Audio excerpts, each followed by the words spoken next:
This program is for educational purposes only. The content is not intended to diagnose, treat, cure, or prevent any diseases, nor is it intended to take the place of your primary care physician. The statements in this program have not been evaluated by the FDA. Testimonials are shared as individual experiences of the individual. Results vary and may not be typical. We do not make any claims regarding health or income. As an empowered individual, you do have options available. We are honored to continue to share the teachings of a founding father of the science of epigenetics, Dr. Joel Wallach, Bachelor of Science in Plant and Soil Sciences, Doctor of Veterinary Medicine, 4 postdoctorates in pathology, naturopathic doctor.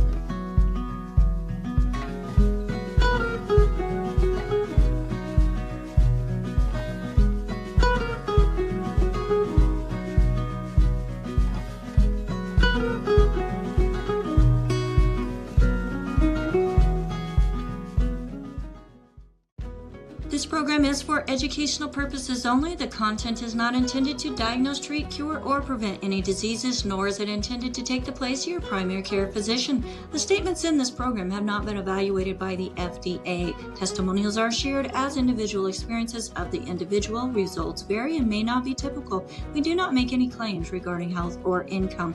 As an empowered individual, you do have options available.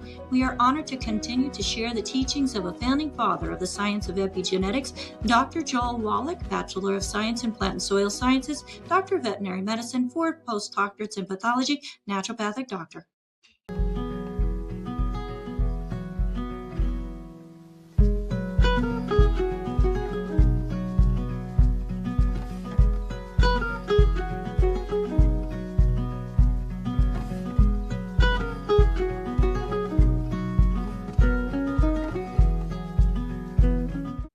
Hello and welcome, everyone. Welcome to Daily with Doc and Becca. My name is Ruth Ellen Sanchez, and let's go ahead and open up those Zoom room doors and let everybody in. We are a live show. And if you wanted to join us on Zoom, you could go to zoom.dailywithdoc.com and register and get in.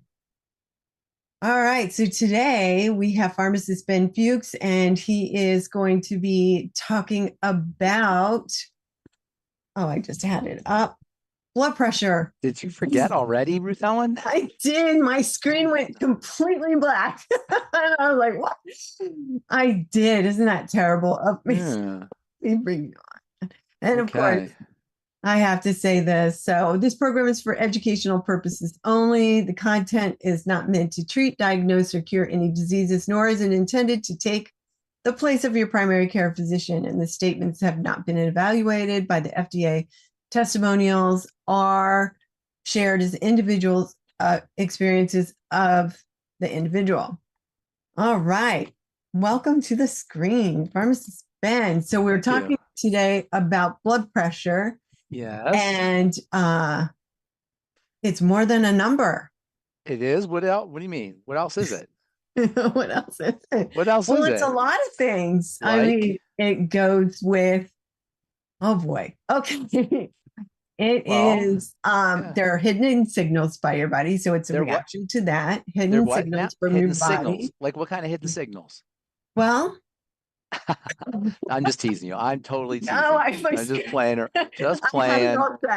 No, just playing around. Just playing around. So what the heck's wrong with high blood pressure? Who cares? What's the big deal? High blood pressure. Do you know it's the #1 medical diagnosis?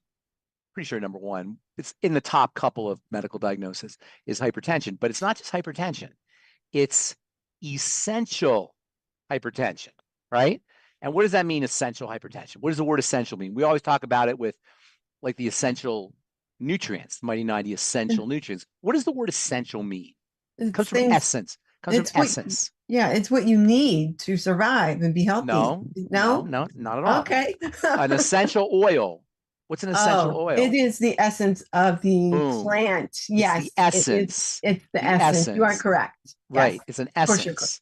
So the essential oil is the essence of the plant. An essential nutrient is a nutrient that you absolutely have to have.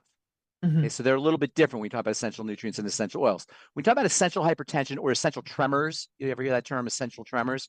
This is the medical model's way of saying it's just you. You know, you ever break up with somebody and say, hey, it's me. It's not you. It's about me. It's not you. That's what this is. It's about us. So the medical model wants us to think that, hey, it's just you. There's no reason for it.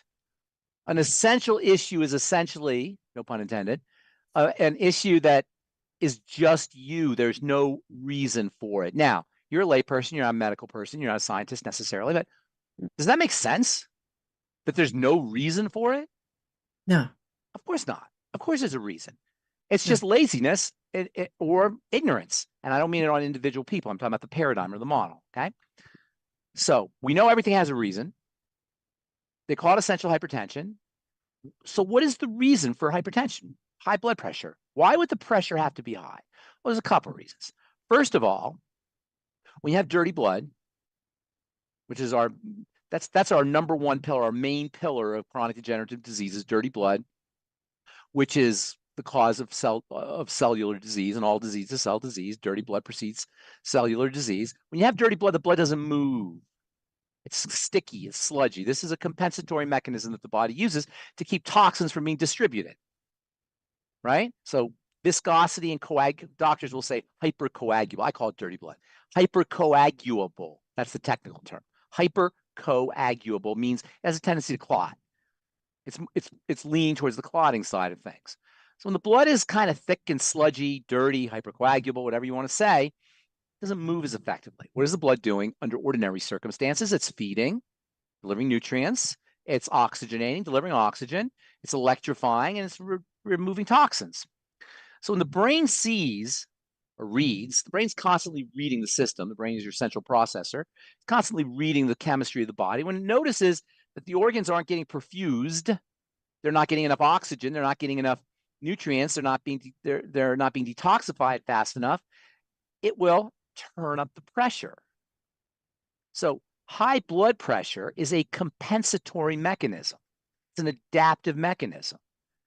It's a way that the body adjusts, or the brain adjusts, so that more pressure can get to the tissues. High blood pressure means that the garden hose is being turned up, right? The pressure is being turned up, so you get more pressure. Also, under conditions of duress, the body, or the adrenal glands in particular, will change the way the blood moves to get more pressure to the tissues, especially to the muscles, so you can run, theoretically. Because when you're under stress from a credit card bill, your body, you might as well be running from a saber-toothed tiger. So it wants to get more pressure to the leg. So it'll kind of clamp off, it'll squeeze things so the pressure gets higher. You squeeze a garden hose, it increases the pressure. When the garden hose opens, the pressure drops. Does that make sense? You following me? I'm looking at you because I don't have anybody else to look at. So I'm using you as an example. I'm using you as my icon. So high blood pressure is a compensation for stress and for dirty blood. Now, given the endemic situation where everybody has dirty blood because of leaky gut and because of the way we eat, and so many people are hypercortisol dealing with stress issues, it makes sense that essential hypertension or hypertension would be very common. So what's the problem? Sounds good. You get more pressure.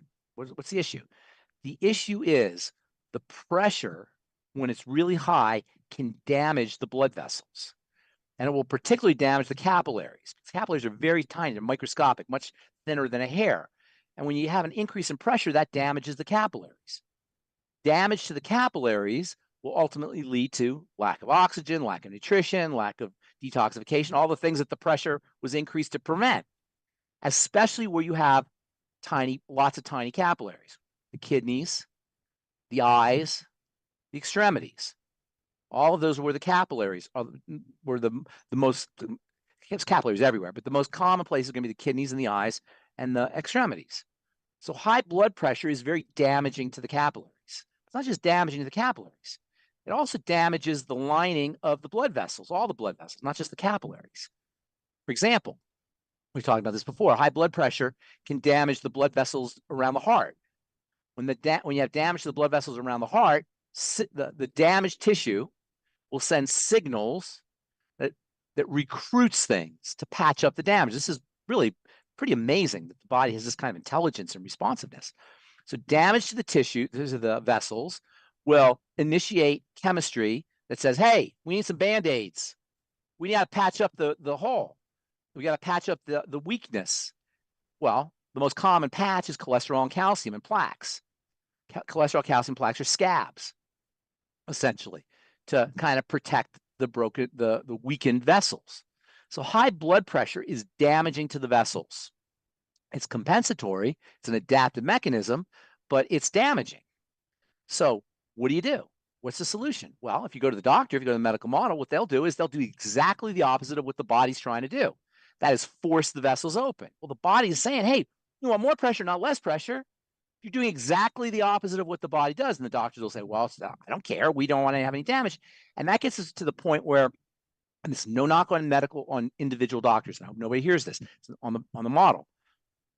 This gets us to the idea that doctors are not there to help us thrive. They're there to help us survive.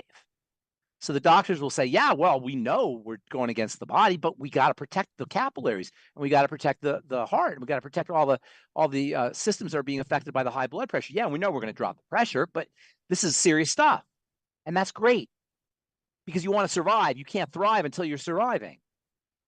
But if you want to thrive, if you're interested in thrival, if you're interested in maximizing your quality of life, your energy, your resilience, your resistance to disease, everything that's good about being alive, you want to be in the thrival side, not the survival side. Yeah, the survival side is important. That's the minimum wage. You're not going to be able to thrive if you're not surviving, but are you satisfied with just surviving? Okay, fine. I'm just satisfied. All I care about is I just want to survive. I just want to make it. Fine. Go see a doctor because he'll help you. All right. But if you want to have energy, if you want to have resistance to disease, if you want to bolt out of bed in the morning and have a wonderful movement and be able to walk and touch your toes and do all the things that you want to do in life, that's not in the world of survival. That's in the world of thrival. And that is not a medical issue. And we don't get told that.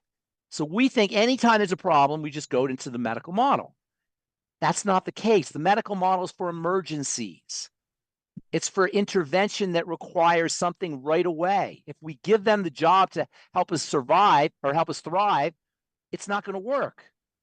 So what's the problem with these drugs, these antihypertensives? You're forcing the body to do what it doesn't want to do, and you're forcing it sometimes in very, very powerful ways. Now, when they dose you or they medicate you for hypertension, they do it in stages because they recognize that this is a very important and very potentially dangerous process, manipulating the blood pressure. The blood pressure is tightly controlled. If the body regulates this super coherently and super vigilantly. So the medical model recognizes they do in stages. First thing it'll give you is the mildest antihypertensive type drug, and that's a diuretic. So how does a diuretic work? Well, it makes you go to the bathroom, makes you urinate, makes you lose water. So you say, what the heck's that got to do with pressure? Well, the less water you have in the blood, the less pressure there's going to be against the vessels because the water expands the blood. So the less water you have, the less pressure you're going to have in the vessel, the less pressure you're going to have against the vessels. But of course, that has its own problems because now your blood is concentrated. And if you have sugar issues, now your blood sugar is concentrated. Now you're going to have issues with sugar. And by the way, sugar is very damaging to the vessel walls as well. And this is why hypertension and diabetes go hand in hand. And also why diabetes and kidney disease go hand in hand because of all the vascular implications of too much sugar and too much insulin for that matter. So, I forgot to mention, one other reason why hypertension occurs is by rapid cell division inside the vessel caused by insulin. So when we have elevated insulin, such as you experience metabolic syndrome, hyperinsulinemia, too much insulin in the blood vessels tend to become stenotic. Stenosis. The cells divide, and that narrows everything. That also increases the pressure. So diabetes and hyperinsulinemia are part and parcel with hypertension. So when you lose water from the blood, the blood contracts, doesn't have as much volume.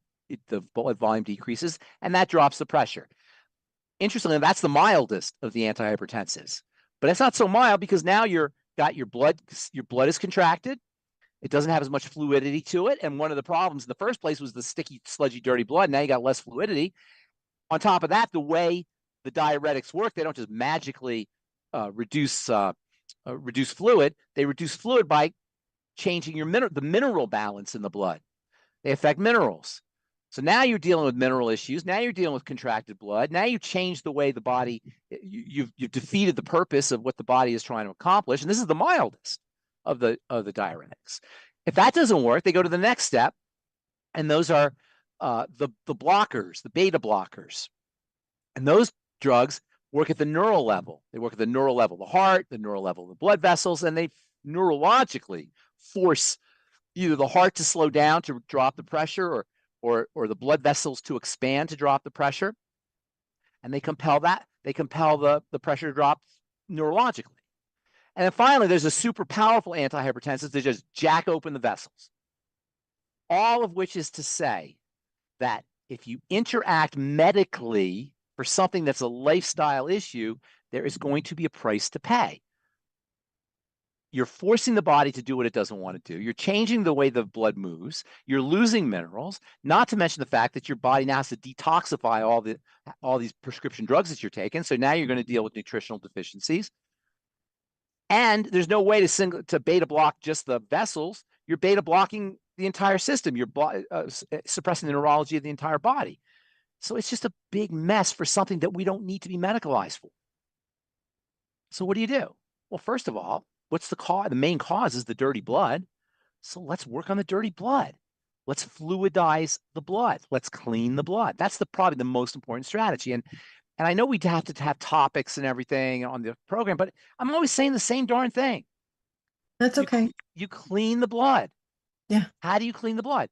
First of all, you stop putting the toxins in the blood, and that means patching up a leaky gut and changing the way you eat, correcting the microbiome. If you want products, the Daily Digest, the Ultimate Enzymes, the Nightly Essence, Fuchs Z, collagen peptides. These are all wonderful.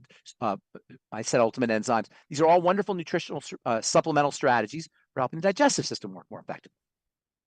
Secondly, because the blood sugar is also a problem, because glycation, as the candying of the blood vessels, damages the vessels. Insulin causes the cells of the vessels to become the vessels themselves to become stenotic as the cells divide really rapidly. So you work on your blood sugar, and that means the sweeties and a healthy blood sugar pack, and going ketogenic, and reducing your calories, and changing the way you eat, in terms of high carbohydrate and sugary foods. And then if you want to throw in some extra supplements, Ultimate MSM, Ultimate Niacin, Ultimate Selenium, Fuchs Z, which by the way is also important for blood sugar and for the blood vessels themselves, not only for the digestive system.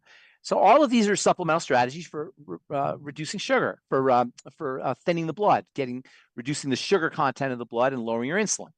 And then third of all, you work on the stress levels, and cortisol. You could do that by using nutritional supplements for the adrenal glands, like the de-stress. You could meditate, you can breathe, you can get enough rest, you can just relax your body, muscle relaxation. The beautiful thing about all of these strategies is that we can do them ourselves. You don't have to go to the doctor. You don't have to go to the pharmacy. You could do all of this yourself. The other beautiful thing about this is instead of having toxic side effects, you add years to your life, because now you're going to improve the functioning of all of your organs, including your adrenals, including your kidneys, including your heart, and of course, including the blood vessels. And this is kind of, when I say it, I'm sure it makes sense. It has to be. It's just logical. It does. But it's a mindset. It's this mindset. And that's really what we're talking about here. It's the mental nature. It's our thought processes. And the problem is that our brains are economical. Our brains don't like to think about things. They like to operate in shortcuts. Computers, brain's kind of like a computer, and in the world of computers, there's a word called heuristics, Heuristics, I think it's spelled. Heuristics. Heuristics are shortcuts that computers take. Well, the brain does heuristics too. It wants to take shortcuts. It doesn't want to expend energy. It's economical. It tries to conserve energy, and so if it has a shortcut, it'll take a shortcut. And we have created a culture where there's lots of mental shortcuts. That's what commercials are about. That's what jingles are about. That's what memes are about. That's what these little tiny ideas that get inoculated into the culture that we all tend to believe. Oh, I'm sick, I go to the doctor. Oh, I have a high blood pressure, I have to take a diuretic or a beta blocker. These are ideas that are inoculated into the culture, not for us, but for the inoculator. We have a word for things that are inoculated into us or into the culture that aren't in our interest, but are in the interest of the inoculator. We call those viruses. A virus is a biological virus, the kind everybody talks about, everybody thinks about. Biological virus is a virus that is a little piece of information. Kind of interesting. Very few people really understand what viruses are. They're just little pieces of information. In the case of a biological virus, they're DNA, sometimes RNA. And this DNA will insert itself into your DNA. Viral DNA will insert itself into your DNA, and that way your DNA will make it the virus. Really interesting and insidious. The virus inserts itself into your genetics, using your genetics as a little factory for making more copies of the virus. The key point is the virus doesn't care about you. The virus just wants to replicate. Viruses don't care about you. Another example of a virus is an information virus, is the kind of virus that you get in your computer that goes into your contact list and sends itself out to all of your contacts and ruins your hard drive. You think the virus cares about your hard drive? No, it just wants to propagate. Viruses don't care about the vector. The vector is the transmitter. Viruses don't care about the vector. They just want to spread. So you have viruses in your computer. You got viruses in your body. Well, you also have viruses in your mind. Those are called mind viruses, or technically memes. Viruses, they don't care about you. The inoculator just wants to spread the virus, whether it's McDonald's hamburgers or whether it's Keytruda or whether it's prescription, metformin or whatever it is. So we get inoculated with these viruses, and because our brains are heuristic based and economical, they just buy into it. And that's the real problem, because as I explain this, it has to make sense. What I just said, so why are we just changing the way we eat and supporting our digestive health and our blood sugar health and our adrenal health and relaxing years to our life? Our blood pressure will naturally drop. Why aren't we doing it? It's because we have been infected, inoculated by viruses. And that's how you want to look at it. Now, as far as lowering your blood pressure on your own, simple. It's easy. First, you clean the blood, as I say, digestive health, blood sugar health. But there's also vasodilators you could use. Magnesium is a wonderful vasodilator, and magnesium deficiency is very common. Niacin or vitamin B3 is such a powerful vasodilator that if you take too much, you get what? The niacin flush. Yes. That's I had that happen the other day. Yes, that's a classic example of a vasodilation. You're feeling the heat. You're feeling the blood. Blood is hot. Blood is warm. And so you're feeling it in your ears. You're feeling it in your extremities because everything's opening up, but that's telling you that it's dropping the blood pressure. One of my favorite ways to drop the blood pressure is to relax the body. There's a phenomenon known as white coat hypertension. Have you heard of this? White coat hypertension? Yes, White coat hypertension is high blood pressure that people get when the doctor walks in the office because they get freaked out. That shows you the relationship between being freaked out and having high blood pressure. So relaxing. One of the all-time great, easy ways to lower your blood pressure is to take a warm bath. Warm water vasodilates. It opens everything up. In fact, hot water or even warm water vasodilates so much that if you take a bath or you're in a hot tub and you stand up too quickly, what happens? You get all woozy, you get all dizzy because you're not getting enough blood to your brain. So just warm water will do it. That's why I make a joke all the time, but I'm not really joking. I say, vote for me for president, and you don't need health care. You just get a hot tub in your backyard, and that activates the parasympathetic nervous system. Government gives everybody a hot tub and 2 massages a week for your tax dollars. Forget health care. You don't need health care. You need to activate the relaxation nervous system, i.e. the parasympathetic nervous system. So high blood pressure is the manifestation, the end result of dirty blood, adrenal duress, activated sympathetic nervous system, a lack of fluidity in the blood, damage to the blood vessels. It's not essential. It's not part of you. It's a sign that the body is breaking down.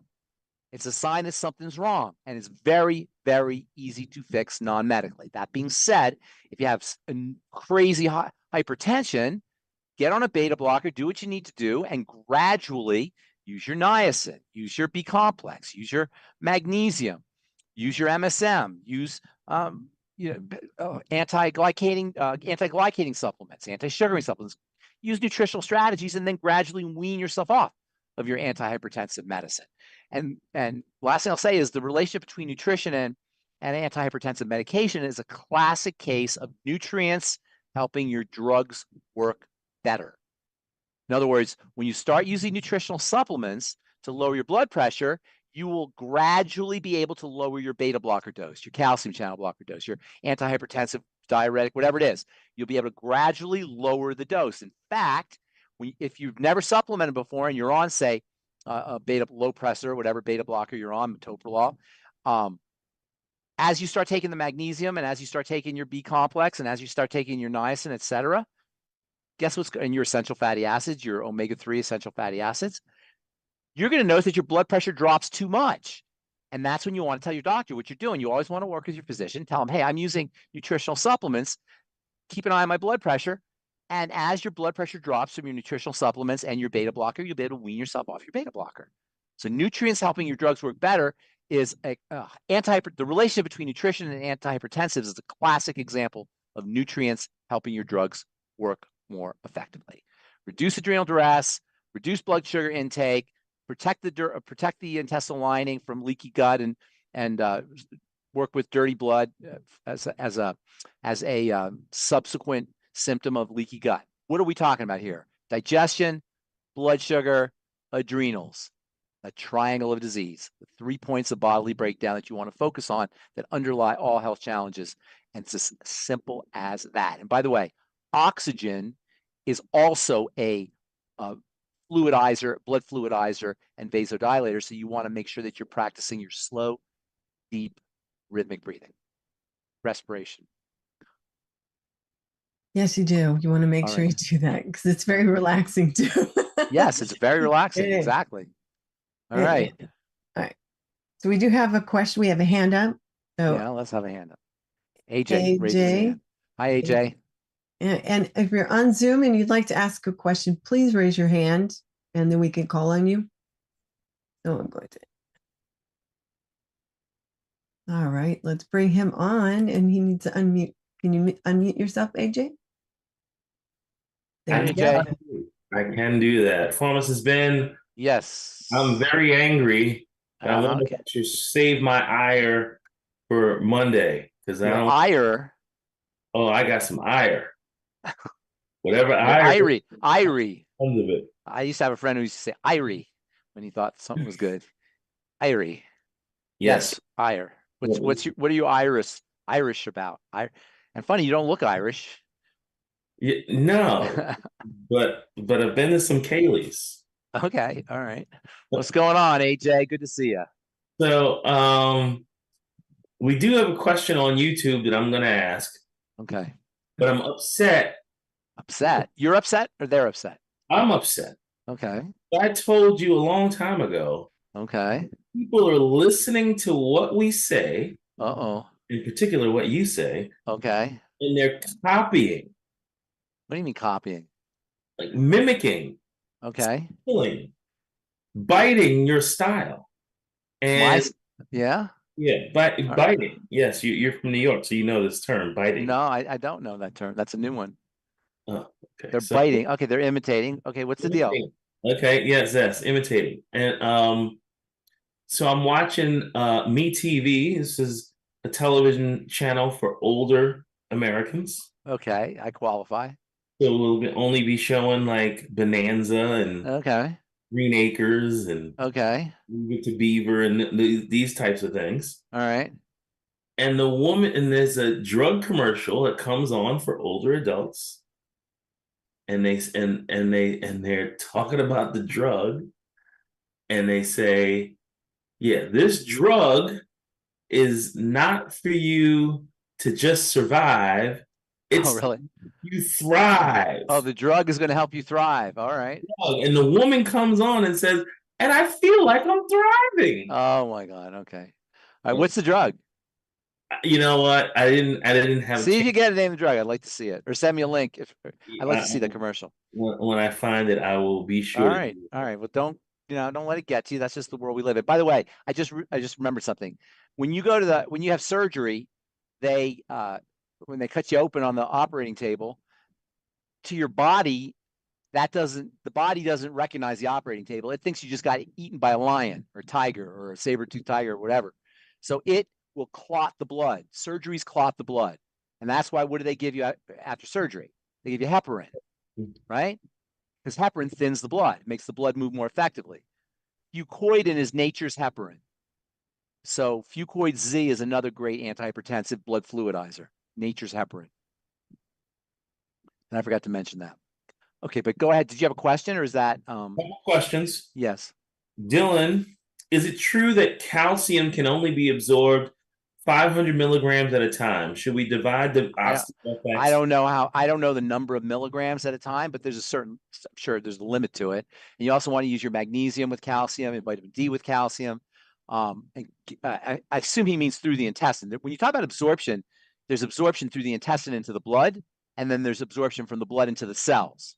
So I'm assuming he means the first place, through the intestine into the blood. And there's probably a limit on how much will get absorbed. I don't know the number, to tell you the truth. It's always let me just say this real quick. It's always a good idea to take your supplements in divided doses. The ultimate in divided doses is liquids. And like sip, that's why I would say to sip on your Beyond Tangy Tangerine all day long. That's the ultimate in divided doses. But with tablets, you can't really do that. So, try to dose yourself more frequently rather than all at once to compensate or to adjust for what Dylan said. I don't know what the number is, whether it's 500 milligrams or 450 milligrams or 550 milligrams. I don't know the number. I suspect it's going to be different for everybody. But the general point is well taken, and that is you want to make sure it's always best to divide the doses up so that you don't overwhelm the absorption sites where these nutrients get absorbed and then lose the value of your supplements. Also, as I say, it's important to take calcium with vitamin D, or at least have enough vitamin D present, because vitamin D is important for escorting calcium into the blood through the intestine and also into the cells. Okay, fantastic. Beagle Mom is dealing with SIBO. Okay, so Beagle Mom, that's awesome name. I assume because you have beagles. I love beagles. Somebody's knocking on my door here. Yeah, hello? Somebody's knocking on my door as I'm doing the show here. So Beagle Mom says a SIBO. She's dealing with SIBO. I-26. That's your anti-SIBO nutrient. That's your anti-SIBO nutritional supplement. I-26. And then Dylan was telling her about some Dr. Janelle. Hang on a second. Yeah, I'm in the middle of something here, okay? Somebody's trying to talk to me. I don't know what he's saying. Go ahead. And then Dr. Janelle is then saying she's got a protocol that uses MSM, high-dose MSM. It's got licorice. What did I say here? Licorice root. Wait, I believe so. Is this for SIBO? This is for SIBO. MSM, slippery elm, and marshmallow gum. Marshmallow. And this is a physician or herbalist? Who is Dr. Janelle? A naturopath in Canada. Is she on the call? She's not on the call. Okay, so does she work with longevity, or is this just off the internet? Off the internet. Okay, so let me explain all those three. Mallow or marshmallow is very soothing for the intestine. It's slimy stuff is very soothing for the intestine. Marshmallow has a slimy nature to it. And then what was the other two? MSM. I don't know how MSM probably, the sulfur probably is important for the connective tissue, I would imagine. But none of these are going to really affect the bacteria. SIBO, small intestinal bacterial overgrowth, is the end result of bacteria that are accumulating in the small intestine versus the large intestine. The small intestine is not supposed to have a lot of bacteria in it. Why do you suppose that's the case? Why do you want most of your bacteria in the large intestine versus the small intestine? Because the small intestine has food in it. And bacteria love food as much as we do. So when you have food and you have bacteria, you got proliferation of bacteria. So bacteria should not be in the small. There's some, but most of the bacteria should be in the large intestine. When you have bacteria in the small intestine, a lot of bacteria in the small intestine, SIBO, small intestinal bacterial overgrowth, you run into all kinds of health challenges. And in fact, I would venture to say pretty much all chronic disease has some element of SIBO in it. So killing off those bacteria is an important strategy. And in fact, these days, they used to laugh about it. They used to say it was silly. It was like psychosomatic, you know? Oh, it's all in your head. Well, nowadays, they know that SIBO is an important cause of health challenges, and they'll give you antibiotics. Well, of course, that further messes things up, but you know, that's just the medical strategy. I-26 will kill off the good bacteria or the bad bacteria without affecting the good bacteria. That's your main strategy. Then there are foods called the FODMAPs foods. I don't know if we talked about those. Fermentable. They're fermentable foods, mushy fruits, I should say. You know, things like pears and apples, dried fruits, raisins, those kinds of things. They will also feed those bacteria. So if you're eating foods and you bloat pretty quickly after you eat the foods, you're gassy and bloaty. It takes probably about 4, 5, 6 hours for foods to get into the small intestine. If you eat something and then a few hours later, you're starting to bloat, pretty much you got SIBO. You can pretty much rest assured. They can actually test SIBO by doing a breath test. And they'll actually test your breath for bacterial outgassings. And that's one of the main ways that they test for SIBO. But if you just bloat after meals, pretty much you assume you have SIBO. Or eat a bunch of FODMAPs foods, a bunch of okra or pears, and see what happens if you really want to go that route. But if you're bloaty after foods, pretty much you can rest assured you've got some kind of SIBO issue. Not 100%. There's other things that can do it, but that's a good sign. So I-26 is really, you want to kill the bacteria with I-26. And then I don't know about that, Dr. Janelle. You said licorice and marshmallow. Those can have some soothing properties. And then also MSM might help the intestinal lining, but it's not going to do anything for the bacteria. Okay, so Dylan is one of us, but apparently he really likes this Dr. Janelle. Okay. Says high doses of MSM have an antibacterial and antifungal effect. She theorized that it works because most people are now sulfur deficient. And Beagle Mom, to get the I-26, just give us a call at 855-949-3377 or go to dailywithdoc.com. But it's better that you do speak to someone. Beagle Mom says she loves beagles and has slow transit. And I guess Pharmacist Ben has got to deal with. Hey. Yes. Beagle Mom says she has slow transit. Slow transit? Okay. So that's a little bit different. Slow transit means she's clogged up. So one of the things that happens when you're eating the wrong foods is your intestines will freeze up. Your bowels will freeze up. And that can cause sluggish bowels. Nutrient deficiencies, particularly neurological activating nutrients, can also cause a sluggish bowel. And one of the best ways to protect against that is vitamin B1, thiamine. There's, we talk about I can't, right? Thiamine deficiency, beriberi, I can't. Well, there's GI beriberi, gastrointestinal beriberi, gastrointestinal I can't. So vitamin B1 deficiency will cause constipation, sluggish bowels, neurologically speaking. So using your Beyond Tangy Tangerine, which has got a really high dose of B1 in it. There's a couple other longevity supplements. You're going to send me that list, AJ, with all the brand names and supplements. I was planning to do it before the show. That's all right. When you get a chance, send it. So vitamin B1, and then also there's a neuromuscular kind of propulsion mechanism in the intestine called the migrating motor complex, right? The MMC. Good. The migrating motor complex propels food through your digestive tract and out your body. The migrating motor complex becomes sluggish, slows down when we eat. Why would that be? Why would the migrating motor complex, this neuromuscular propulsion mechanism, slow down when we eat? What's the logic there?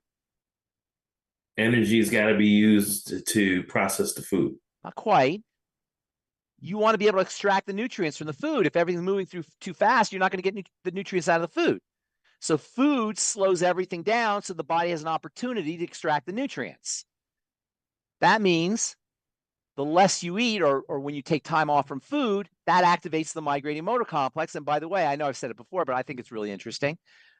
We know the migrating motor complex. We've all heard it. The migrating motor complex sounds like a rumbling in your tummy. That's the migrating motor complex. So when you stop eating for a few hours or a day, you eat breakfast and you don't eat till 6 o'clock at night, and you feel rumbling in your tummy, what do you think you're hearing?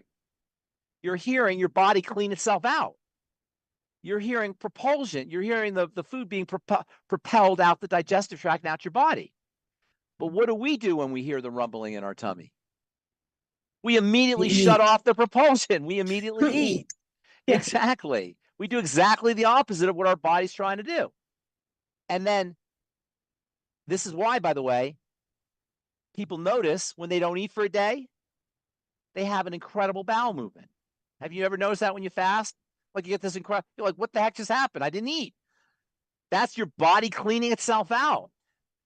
So when you, the three elements there that I'm talking about are, number one, the intestines freezing due to the wrong kinds of food. Number two, GI beriberi. And then number three, overeating or chronic eating. They used to tell you to eat all day. Remember? They don't say it anymore. But when I was a kid and up until about 20 years ago, they would say snack or graze. Yeah, graze. Right, graze. Just graze say. Throughout the day. Graze like you're a cow. Just graze, right? No, you don't just graze.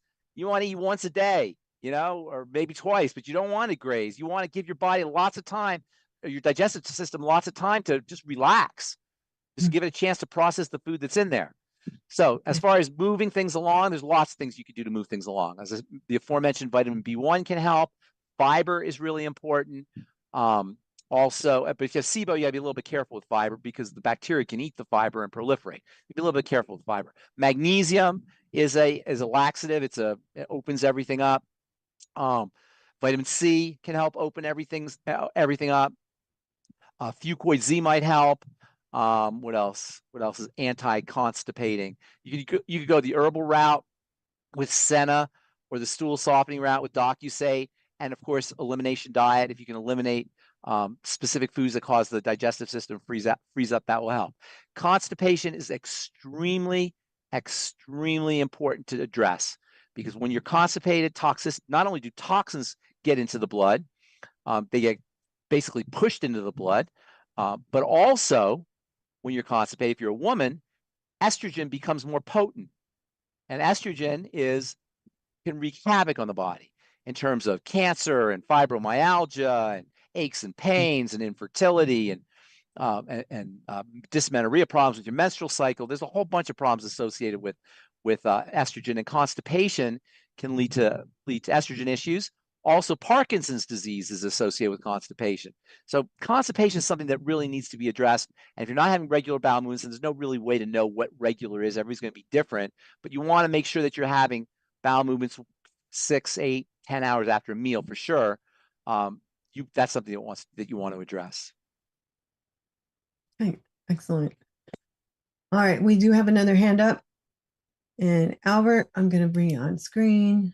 And then we have a couple other questions and comments. Yes. How are you, Pharmacist Ben? Hello, Albert. Good to see you. A question came up. We're talking about blood pressure. What would someone need to do if they've got low blood pressure, low blood pressure? Low, that's the exact opposite. Usually that involves a blood protein called albumin. And that's a sign that maybe the liver's not producing enough of this blood protein. Albumin is important for kind of pulling water into the blood to increase the volume. So I would consider that to be a liver condition. And nobody just has low blood pressure. Remember our triangulation idea, or Bob Ross idea? So you want to look for multiple points. So low blood pressure is 1 point. That doesn't tell you anything. That's a dot on your painting. That's not going to give you any information. You want multiple points. I would suspect whenever there's low blood pressure, the first thing I would think of is a liver problem, but I want to hear what else is going on. Okay. Yeah. Because at times you get asked that question, what do I do for low blood pressure? Low blood pressure, what do I do? What do I do is kind of an interesting question. There's not like, what do I do? It's not like a one-to-one relationship. Do this, blood pressure goes away. Remember this for that. You got to work on the whole system. However, that being said, typically there's going to be a liver problem. So is this person on YouTube or are they here? No. Okay. No. I'd want a lot more information about what's going on. And then to answer the what do I do, it would be based on the information that I got. Great. Okay. Thanks, Pharmacist Ben. Yes. Thank In South you. Africa, we'll say buy a donkey. What's Yeah, that? sorry. Buy a didn't hear donkey. Buy a donkey. That's South Afrikaans. Is that a but South African thank joke? you. Okay. No, it's thank you. And right? Oh, but what is that? Buy a donkey means thank you? Yes. No, does it really? Thank you very much. Yes, it does. Not buy a donkey, but you mean buy a donkey? What's the word? Buy a donkey means thank you very much. Okay, I didn't know that. All right, buy a donkey. Thank you, Albert. Great. Thank you, Albert. Great. Thanks, Pharmacist Ben. Thank you. Okay. All right. And then I had a question. I was hoping that it would be put somewhere for me to find them easily. Nicola, I'm not sure if I said that right. So if I didn't, I'm sorry. It says my renin activity is high. My And that's all. renin activity is high? Yeah, and that's all that it says. Well, again, that has to do with other things. Remember, we have a dot. Does that make sense when I say a dot in the middle of the Yes. canvas? You need multiple dots. All I got is one dot. I can't really help you. But that being said, if you know, Well, let's see if Nicole will is she on the call? unmute. So she can, or they can ask the question. Can you unmute? Nicole? I think it's Nicole. Okay, what is renin is a kidney hormone or a kidney. I'm not sure if it's a hormone or not, but it's a kidney molecule. I think it might be a hormone. Renin is made in the kidneys, and when the blood pressure or when the kidney reads a low blood pressure, remember the kidney is filtering the blood. So the blood's running through the kidney. When the pressure drops, the kidney senses that and it will activate the renin system. The renin system increases the blood pressure. So she said high renin or low renin? It's high. High renin to me, and I'd want to know about the other hormones like aldosterone, which is another hypertensive hormone. But high renin could have to do with adrenal problems, or it could happen when you have dehydration or using diuretics. Heart failure can cause it. Reduced circulation, low circulation is your main sign of high renin, unless there's also low aldosterone, and that's another factor. So that tells us that she's not perfused. She's not perfusing the kidneys. What would cause the blood to not move through the kidneys effectively, other than dehydration or diuretics? Sticky blood. Exactly. Dirty blood. Dirty blood. Exactly. So I would ask this person, what else is going on? Remember, this is just a dot in the middle of the canvas. I have to guess. I don't want to have to guess. No, I'd want to know what else is going on. But renin is released by the kidneys when it's not getting when the kidneys are not getting perfused. So that tells me there's not enough blood flowing through the kidney, which implicates dirty blood. Thank you. So, but I'd want to know more from that patient before I, went off and to the guess. Are there digestive problems? Are there blood sugar problems? Are there weight problems? Are there other signs of metabolic syndrome, etc.? Right. Thank you. And then Patrick has a question of what products are available. This is off topic for bipolar disorder and schizophrenic episodes. Okay, so I'm always a little bit hesitant to treat psychiatric issues, and schizophrenia is a psychiatric issue, probably bipolar is too, nutritionally. But that being said, there's a lot you can do. I used to have, I know I've told this story before, but it's a cool story. I used to get a juice at this health food store here in Boulder every morning, and there was a schizophrenic guy who would hang out at the health food store, Craig, and Craig he was just a typical. He was a nice guy, but he was off, put it that way. And every time I'd walk in there, he'd go, "Hi, Ben," and have this funny way of talking, and he would always be carrying a big 64-ounce cup of Coke with him. And he would be all schizo and talking weird. And he was just a nice guy, but he was all disjointed and incoherent. And I go, "Hey, Craig, what's going on?" Blah, blah, blah. And then one day I got to talking to him as best as I could. And he's like, Ben, they make me take this medicine and I hate the medicine and I don't want to take the medicine. And so I said, all right, let's do this. And I took him over to the salad bar and I bought him a salad, except I did a lot of protein in the salad. I put eggs in there and garbanzo beans along with veggies. I made him a nice big salad and he ate the salad. And almost immediately he was like, not 100% clear, but he was better just by eating the salad. I was like, all right. And I was just going to do a little experiment. And every morning when I get my juice, I buy him a little salad, buy Craig a little salad. And pretty soon he was like almost 100% normal and he wasn't drinking his Coke anymore. That was the most amazing thing to see. And it made me realize how much of his mental health issues were based on what he was eating and what he was drinking. This was like 25, 30 years ago. I wasn't as knowledgeable about these kinds of things as I am now. And it dawned on me that there was this major relationship between the kind of foods people eat and their mental health. And then I didn't see Craig. I stopped going for some reason. I stopped going to Alfalfa's, to the health food store. And I didn't go for a couple of weeks or a month or so. And I came in one day. There was Craig again with his big old cup of Coca-Cola. And he had his old schizophrenic way of talking. Hey, Ben, blah, blah, blah. And it just dawned on me that there was this incredibly important relationship between the brain and the foods we're eating. And by the way, I've worked in many mental hospitals and schizophrenics love candy. They love their sugar. And so there's a serious connection between the two. And that being said, while I hate to really nutritionally treat psychiatric issues, there's a lot you can do. Dr. Abram Hoffer, who's considered to be the father of orthomolecular medicine. Orthomolecular means good molecule, and orthomolecular medicine is basically nutritional medicine, where they use nutrition where other healthcare practitioners use drugs. And Abram Hoffer, his claim to fame was using niacin, vitamin B3, to treat schizophrenia, and he did it very successfully. And there's a lot of literature that talks about schizophrenics being heavy smokers.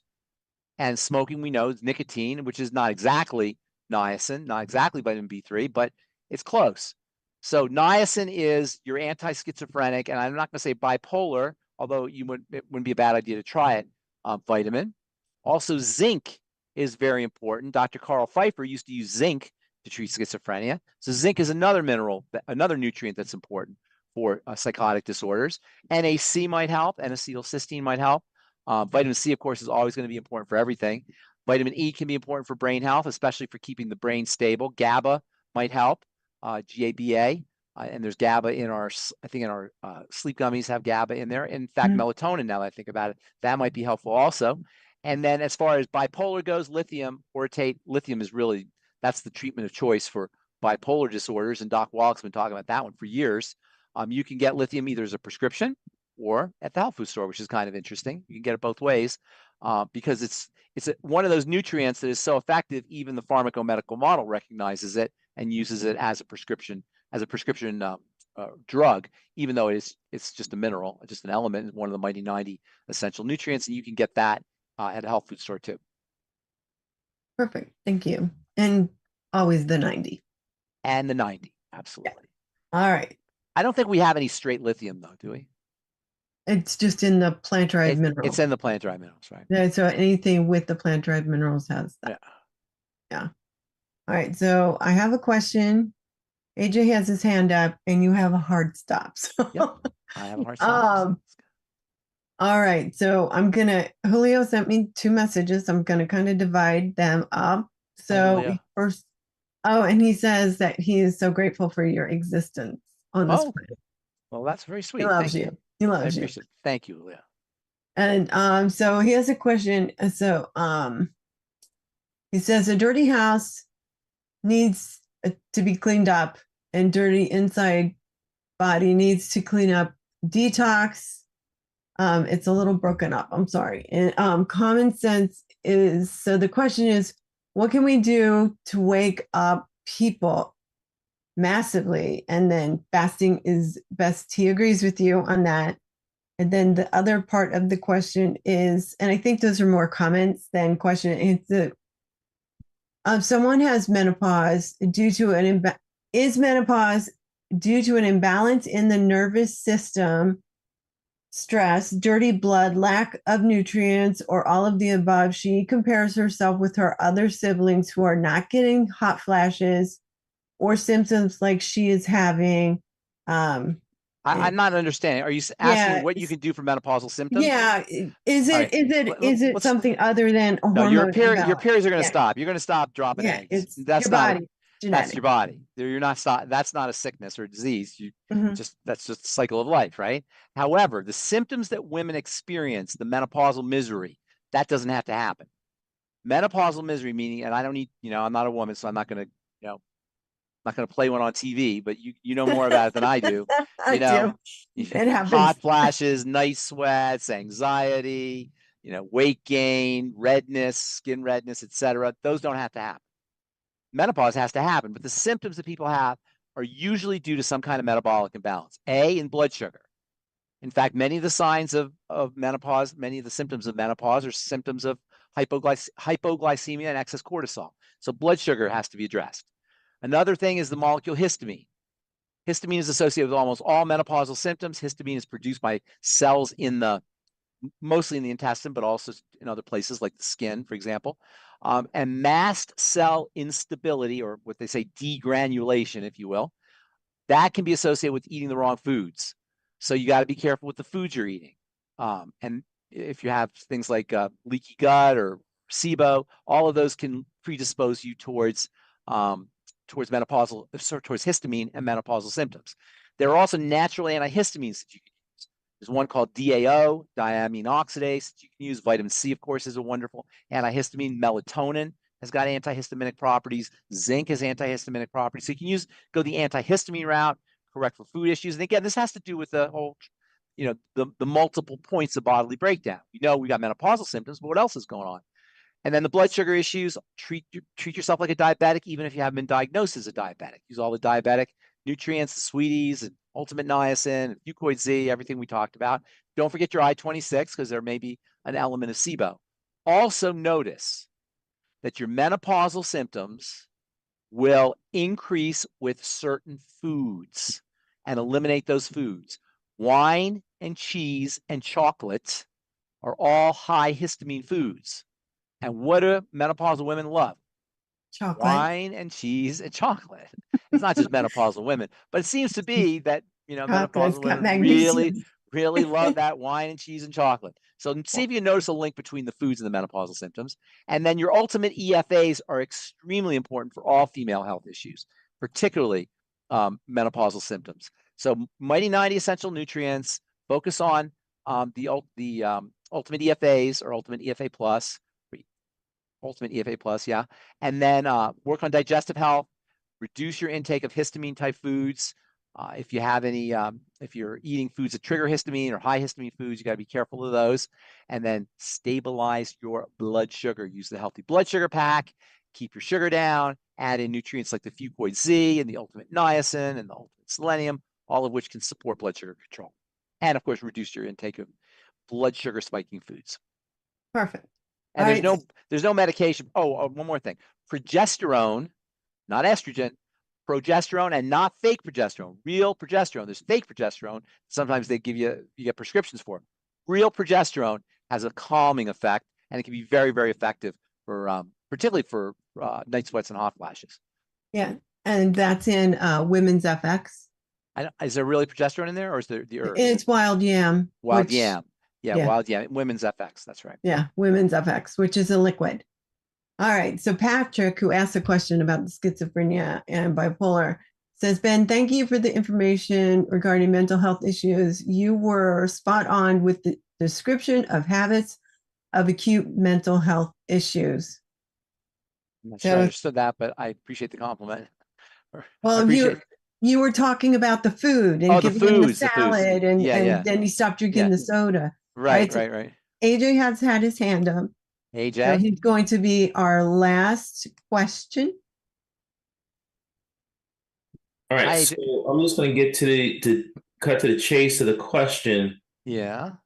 Are there better alternatives to having nucleus injecting in the blood to determine whether or not you have Parkinson's? You don't, I'm not quite understand the question, but you don't need to determine. You just look for shaking. Okay, so the 69-year-old friend has tremors in the right leg and arm and skull receding bone on the right side of the head. Parkinson's is just a name. You don't have to worry about the name. That's just a term. That's a diagnosis. You don't need to worry about it. He's got tremors, whether you call it Parkinson's or whether you call it AJ. You call it anything you want to call it. It doesn't matter what you call it. That's not the point. That's kind of funny, though. It's sort of ironic. They want to test to see if he has the name. They know he has the tremors, but now they want to test to see if he has the name.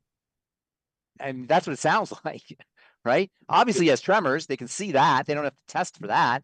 But who cares what the name is? So he has tremors. Tremors involve neurological issues. Neurological issues can be treated with drugs, but you can treat them with nutrients too. The B complex, your ultimate EFAs, magnesium, selenium, working on digestive health. All of these can help you non-pharmacologically to deal with tremors. Activating the parasympathetic nervous system. I've noticed that people don't have tremors in the bathtub. Why? Because they're relaxed. The muscles are relaxed. So using muscle relaxation strategies, slow, deep rhythmic breathing. You don't need to be medicalized for tremors. Now, if you have a tumor or you have some kind of damage, that's different.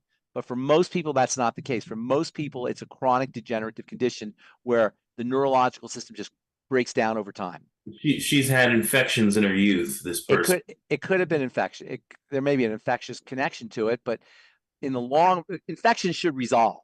When people have things like chronic Lyme disease or long COVID, that's a problem that transcends the original infectious agent because infections should resolve. If you have something that's an infectious and that doesn't resolve, that implicates some secondary biological problem that's keeping the resolution from occurring, that's keeping the body from healing. And that's what you want to address. It's interesting though, this whole question, they're only asking about alternatives to diagnose. They didn't ask us what can they do to help resolve the issue. They're just concerned about identifying the issue. I guess the assumption is we're going to use the medical model. Once you identify the issue. Listen, let me tell you something, and I have to go after this. Every single chronic degenerative disease, if it's chronic, that means it happens all the time. It doesn't go away, as opposed to acute, where something happens and then it goes away. If it's chronic and it's degenerative, they are all reversible. You do not have to be condemned to a chronic degenerative disease. You have to do some identification. You got to do the triangulation, the triangle of disease. You got to find multiple points. You got to do a little bit of work, but they're all resolvable. They're an aberration. The body is a healing system. We are the descendants of ancestors who healed. That's how they survived, and we're their descendants. So healing's built in. If you're not healing, something's blocking the process, and that's what you got to do. Is you got to figure out what's blocking the process. The blockage could be affirmative. In other words, you're putting something into the system that's causing blocking, or it could be negative in the sense that something's missing, or it could be a combination of both. That's all. Just figure it out. It's not medical. Medical's when you get hit by a car. There's nothing I can do with nutritional supplementation to keep you from your bones from breaking if you get hit by a car, if you get hit by a rock or whatever it is. We can accelerate the healing process, but the repair has to occur medically, and God bless the doctors for doing that. But when it comes to biochemistry, metabolism, how the body really works, that is not a medical issue. It's a lifestyle issue. And just believe. First you have to believe. Then you have to be willing to do what it takes. If you believe and you're willing to do what it takes, we have the tools for you. We can help you. We can help you with the know-how, and we can help you with the hardware. So see your longevity rep. And if you like this kind of stuff, become a distributor. Help other people. Make some money too, but help other people. You'll have yourself a business where you're making the world a better place. And that's my pitch for today. So have a wonderful day, Marilyn and AJ and Albert and Ruth Ellen, and say hi to Becca, and I am going to motivate. Thank you very much, Pharmacist Ben. Thank you. Bye. Bye.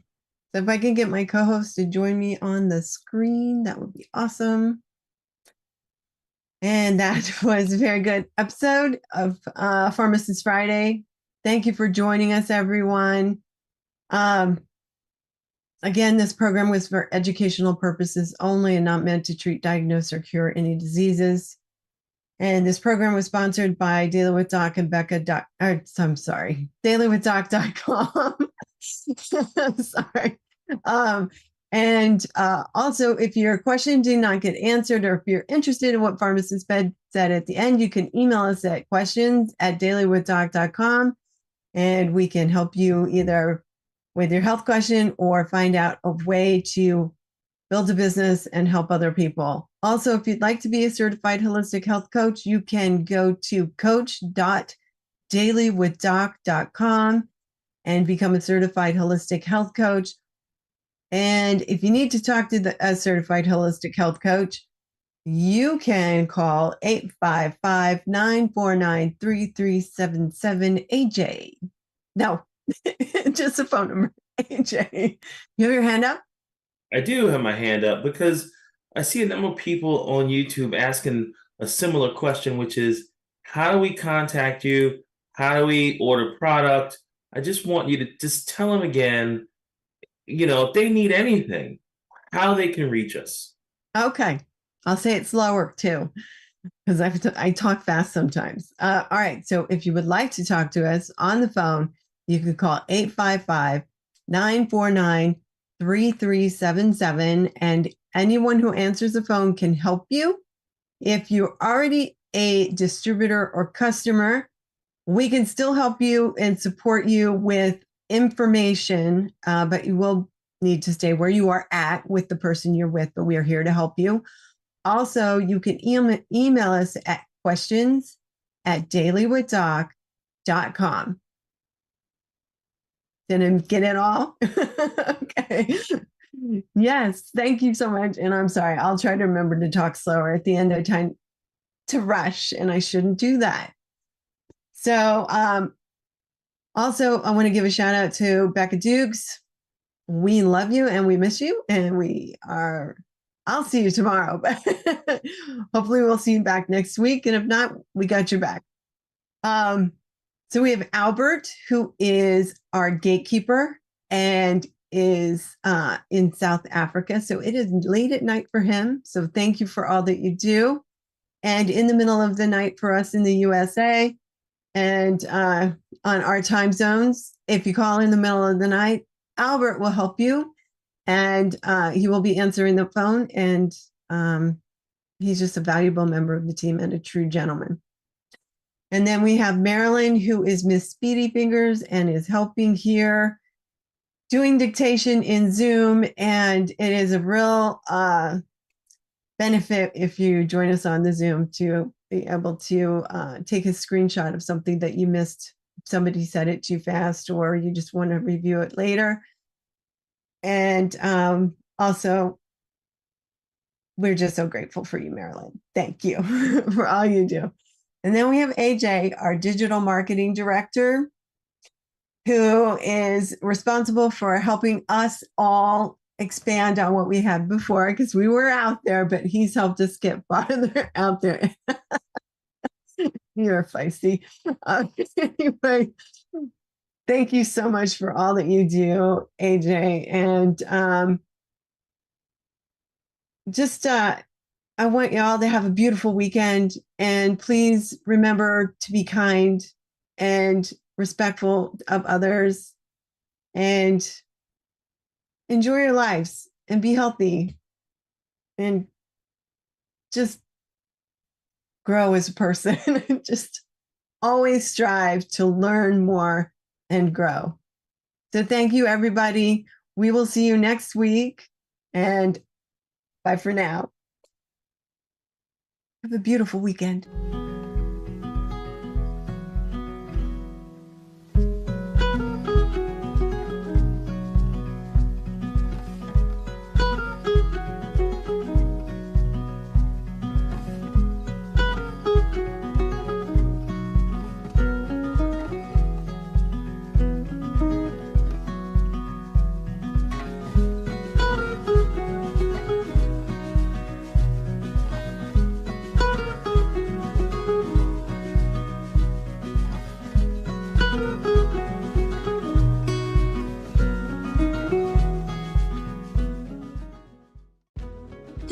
is for educational purposes only. The content is not intended to diagnose, treat, cure, or prevent any diseases, nor is it intended to take the place of your primary care physician. The statements in this program have not been evaluated by the FDA. Testimonials are shared as individual experiences of the individual. Results vary and may not be typical. We do not make any claims regarding health or income. As an empowered individual, you do have options available. We are honored to continue to share the teachings of a founding father of the science of epigenetics, Dr. Joel Wallach, Bachelor of Science in Plant and Soil Sciences, Doctor of Veterinary Medicine, 4 postdoctorates in pathology, naturopathic doctor.